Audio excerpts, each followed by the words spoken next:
So how well does Spiderman Remastered run on portable consoles, or portable PCs, as you will?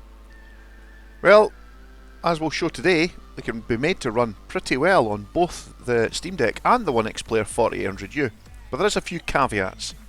So today what we're going to be doing though, is we're going to try and run them at the highest possible settings and see how well they run.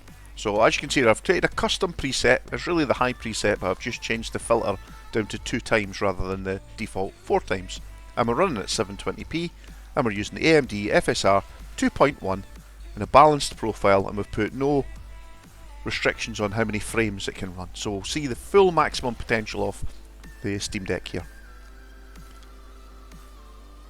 Welcome to the channel. This is Handheld Gaming. Hopefully this will be an interesting video for you to watch. We're going to test this game here. We're going to do the initial start of the game, swinging through the buildings. As you can see, this looks lovely. We are using FSR 2.1, but it still looks pretty good. Now, that's an interesting bit. That's just froze there for about a second. And there's quite a big spike on the frame time graph, as you can see. Hopefully that doesn't happen anymore during this footage, but we'll soon find out. As you can see, this looks really good. I'm kind of blown away by how impressive this footage looks just now, you know, just swinging through the building tops. Now we're going to swing along to the corner here. There will be a little bit more interesting battle scenes, so we'll see if we can manage to hold up these FPS. Currently 45 FPS, which is pretty decent. Yep, we are using FSR to kind of improve that, but you know, over 30 FPS, staying above 30 quite easily. Okay, we're pulling nearly 24 watts in total from the battery, so you're not going to have a great battery life at this, maybe an hour and a half max, but who cares when it looks this good in high settings.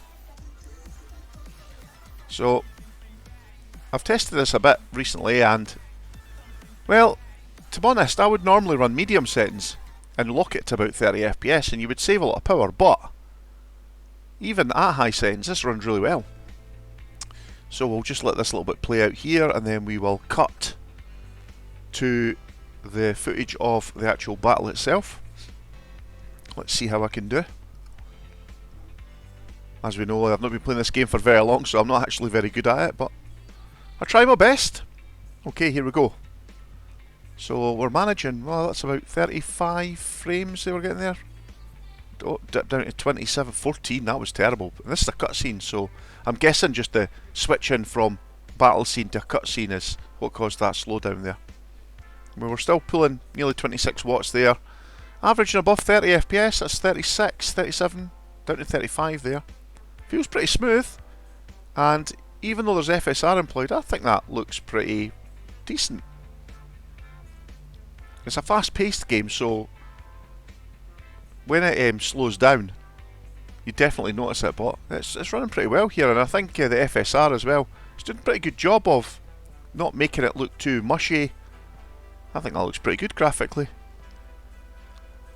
Okay, on to the next part. So we'll cut forward again to the point where you go into the Fisk building, and we'll see how that looks.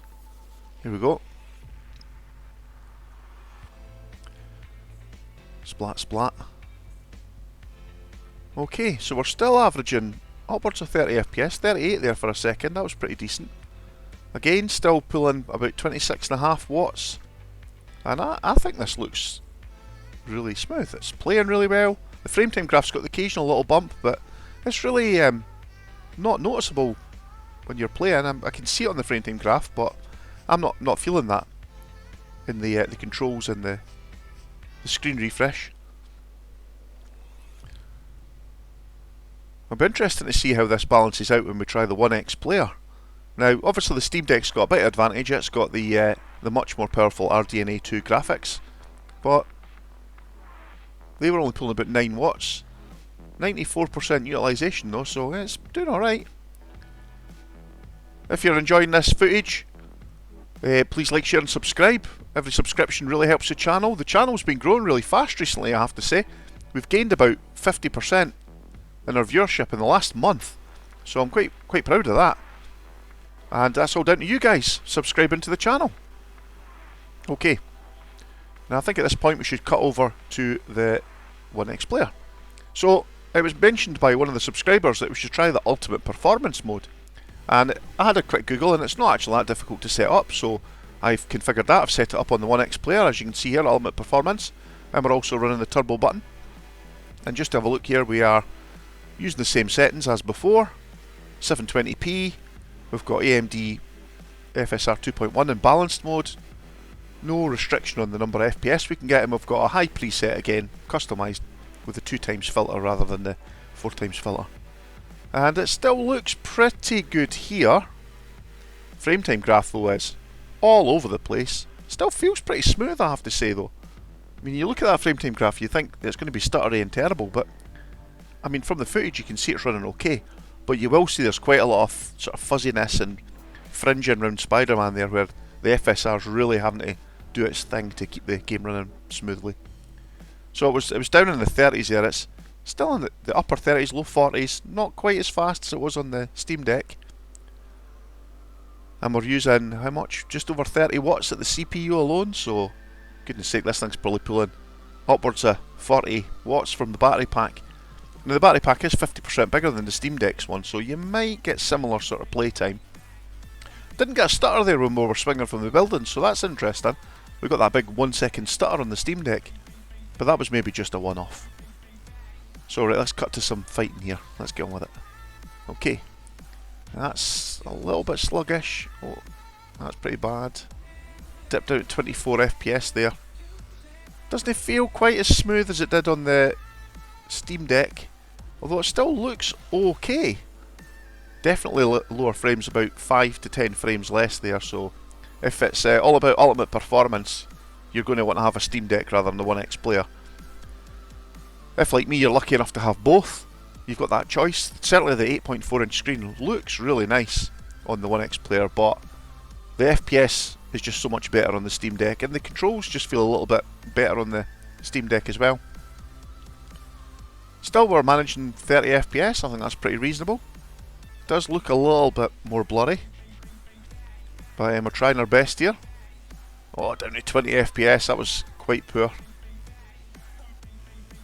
But we are running the highest possible settings that I think you can get away with a playable state on the OneXPlayer and the SteamDeck, so okay, I would normally run medium settings and I would normally look at 30, I've said this before, but you know, at 30 FPS it still feels really good. And the medium settings, well, the cutscenes just look as good, but the medium setting gameplay is maybe just a little bit better. And that's also using the FSR, but just letting it work out the settings itself. We were getting closer to 45 indoors earlier, weren't we, in the SteamDeck, so now we're getting upper 30s. Definitely looks a little bit more fuzzy to me. Hopefully this footage is coming out a little bit better than previously. I've made a few adjustments to my recording equipment, so let me know if you've noticed a difference. Okay, that's running not too bad. It's still pretty playable, even though that frame time graph keeps spiking every now and then. It actually feels a lot smoother than the frame time graph suggests. That's running not bad. Okay, boost myself back up there. Right, well, I think we're coming close to the end of the video. Let me know what you thought of this. I think it's certainly possible to run high settings on both the OneXPlayer and the SteamDeck, although much better setup on the SteamDeck, much smoother, even though we had that 1 second blip. Generally much smoother, much higher FPS, but really my ultimate recommendation is put it on medium settings rather than high, and lock it to 30 FPS for the best results. This was just a kind of balls to the wall example of what you can get away with on the SteamDeck and the OneXPlayer. If you like it, please click the like button. Feel free to share with others, and every subscription helps the channel, so I'll catch you on the next video. Bye for now.